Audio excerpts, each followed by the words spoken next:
Malaysia Madani. Jadi video ringgit kali ni kita akan ulas seberingkas tentang slogan baru negara, iaitu apa?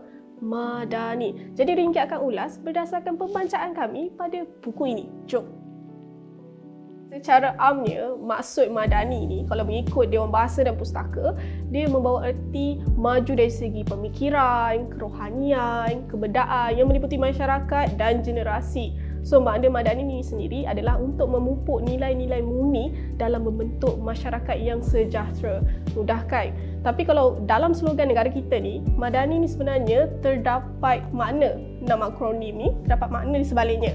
Pertama adalah kemampanan, kedua kesejahteraan, ketiga daya cipta, keempat hormat, kelima keyakinan dan keenam adalah ihsan. So kita dah tahu apa makna di sebalik 6 akronim Madani ni, dan saya pasti anda pun tahu kita dah memang diberi pendedahan dari segi kemampanan, kesejahteraan, ihsan semua tu. Tapi apa yang saya nak sentuh dalam buku Madani ni adalah beberapa elemen yang disentuh oleh pentadbiran baru untuk memastikan Malaysia, imej Malaysia ni dibentuk secara menyeluruh. Dia ada 8 elemen. Yang pertama adalah ekonomi dan kewangan, kedua adalah perundangan, ketiga adalah institusi, keempat adalah pendidikan, kelima adalah kemasyarakatan, keenam adalah kebudayaan, ketujuh bandar dan ke-8 luar bandar. Kalau kita tengok pada elemen pertama iaitu ekonomi dan kewangan, kita mesti, saya tahulah orang akan fikir, oh nak kukuhkan pasaran, oh nak stabilkan ekspor, import. Itu betul, itu tak salah. Tapi dalam buku Madani ni, dia memperincikan lebih lagi. Tapi apa yang boleh saya kongsikan, antaranya selain daripada nak kukuhkan ekonomi sejagat, sistem pencukaian, tools semua tu, M40, B40, negara sebenarnya nak fokus lebih detail dalam usaha mengukuhkan ekonomi, hak pekerja, diskriminasi dan banyak lagi hak-hak ekonomi untuk masyarakat seluruh, tak kira kaum semua. So benda-benda macam ni yang saya fikir sangat unik, macam mana pentadbiran baru boleh memperincikan matlamat mereka secara am. Itu membuatkan saya rasa ini satu tanda yang baik untuk sektor ekonomi kita.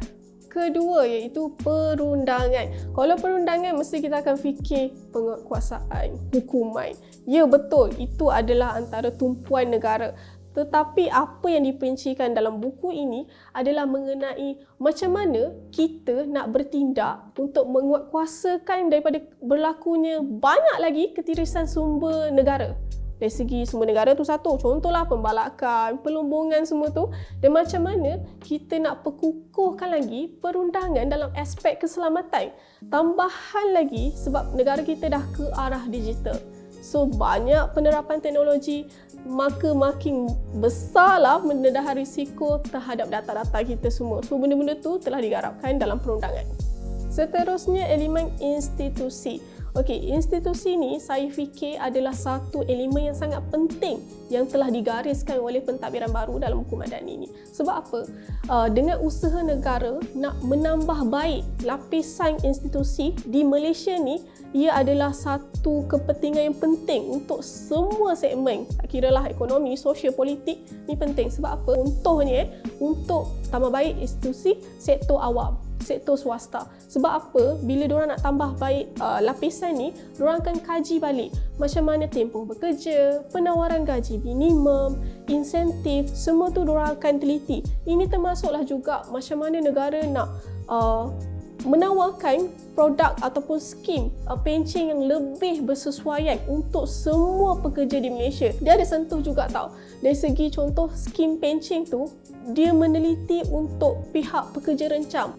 Benda ni yang bagus sebab bila dia dah sediakan satu skim pencen bersesuaian, maknanya semua pekerja di negara dapat insentif yang sama, benefit yang sama. Maknanya takkan ada yang tercicir. Seterusnya, elemen keempat adalah pendidikan. Kalau kita baca dalam buku Madani ni, negara sekarang dalam usaha untuk melaraskan balik sistem pendidikan kita, iaitu mereka nak mula dengan sistem sekolah rendah, sekolah menengah, IPTA, IPTS, di mana keperluan antaranya adalah penawaran silibus, penawaran pengajian, adakah ia menepati dengan akademik pelajar, adakah ia menepati dengan minat pelajar, adakah ia menepati dengan tuntutan pasaran pekerjaan semasa. Selain daripada itu, negara juga nak fokus pada perubahan infrastruktur sistem pendidikan negara kita. Mereka nak menambah baik infrastruktur pendidikan kita untuk membantu para pelajar, para graduan menaikkan kreativiti mereka. So, saya tak pasti apa visi mereka, tapi itulah apa yang dinyata dalam buku ni.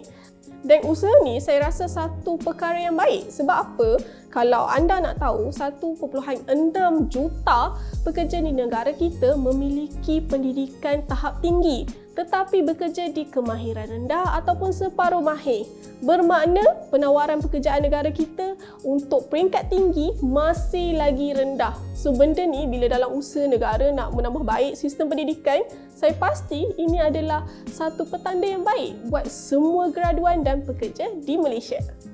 Elemen selanjutnya adalah kemasyarakatan dan kebudayaan. Okey, elemen 5 dan 6 ni, kenapa saya satukan untuk saya jelas kepada anda semua. Menarik dalam buku ni, buku ni negara nak kita kuatkan ikatan kita, kebersamaan rakyat Malaysia dalam semua perkara.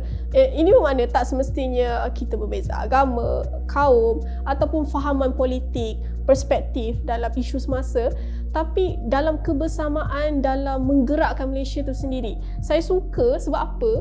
Saya suka bila mereka kata bila masyarakat Malaysia lagi bersatu, secara tak langsung dia akan tingkatkan kemudahan di Malaysia itu sendiri. Sebagai contoh, saya ambil aspek dari segi amalan, kita sendiri tak kurangkan guna bahan plastik. So itu antara contoh yang saya rasa dengan adanya kebersamaan, kita sama-sama, okey, ayo kita terapkan amalan kurangkan penggunaan plastik. Dia memang beri kesan kepada persekitaran Malaysia tanpa kita sedar, sebab kita dah budayakan benda tu. Elemen terakhir adalah ketujuh dan ke-8, iaitu bandar dan luar bandar. Menariknya dalam buku ni, saya boleh akui kalau kita tengok bandar sekarang, orang akan fikir tahap kebersihan rendah, sesak, tak ada kemudahan sangat untuk penjalan kaki semua. Kalau untuk Madani, negara dalam usaha nak ubah stigma perspektif tu. Diorang kalau boleh nak jadikan bandar ni sebagai satu lokasi yang penuh dengan akses, satu ekosistem yang mudah untuk semua kelas pendapatan, terutamanya golongan berpendapatan rendah. Bagi saya ini satu usaha yang menarik, bermakna negara nak tingkatkan lagi lah infrastruktur awam kita kan, sebab kita tahu penjalan kaki ada kemudahan yang baik tapi ada yang tak. So bila ada inisiatif nak ubah perspektif ni, mungkin dia akan memberi kelebihan dan manfaat lah untuk khususnya pekerja di bandar. Elemen luar bandar pula, Malaysia Madani, mereka menyatakan hasrat mereka nak gunakan, nak memanfaatkan kawasan yang terdapat di luar bandar. Sebab macam sekarang kita tahu kalau dari segi ekonomi, sektor pertanian lah paling dekat dengan kawasan luar bandar. Jadi apa inisiatif negara? Kalau melalui buku ni, mereka kata mereka nak terapkan kemudahan pintar, tanaman pintar, sistem tenaga solar. So diorang nak benda-benda macam ni dapat dibangunkan di luar bandar. Secara tak langsung tak akan menjejaskan adat ataupun budaya sesebuah luar bandar tu sendiri. Secara tak langsung dia akan bantu negara jugalah untuk tingkatkan ekonomi. Saya rasa ni satu inisiatif yang sangat baik, dan perkara ni pun memang sedang dilaksanakan. Sebab kalau kita tengok tanaman bahagian sektor pertanian di luar bandar sendiri dah gunakan teknologi drone semua, tanaman penggiliran. So satu benda yang saya kira memiliki potensi yang baik untuk ekonomi Malaysia. Jadi itulah 8 elemen yang saya dapati bila saya baca buku ni. Sebenarnya banyak lagi usaha, faktor mereka zahirkan dalam buku ni. Tapi saya tak dapat nak kongsikan banyak sangat kerana makin lama video ni. Tapi apa yang boleh saya kongsikan part lain adalah saya suka bila saya baca buku ni, sebenarnya walaupun ni slogan je, ni hanyalah menterjemahkan apa hasrat pentadbiran baru. Tapi saya suka penggunaan bahasa dalam buku ni sebab dia membantu tambah baik kosakata saya bahasa Malaysia, which is antaranya syurgiah, mubalah, tekal, benda-benda macam tu yang saya pernah dengar tapi saya jarang, saya rasa mungkin saya tak pernah guna. So benda macam ni saya suka, secara tak langsung dia memberi cerminan kepada saya bahawa bahasa kita tu sangat indah sebenarnya. So secara tak langsung dia didik saya dari segi perluasan kosakata sendiri. Jadi buku ni menarik, boleh baca kena betul-betul baca. Sebab mungkin mula-mula anda akan macam bosan. Tapi tak, bila baca betul-betul sangat menarik sebenarnya. Ini antara kerangka visi negara yang saya kira sangat bagus untuk ekonomi Malaysia. So, selamat membaca. Itu sahaja dari saya, Liana Samsudin, untuk episod kali ini. Kita jumpa lagi di episod akan datang.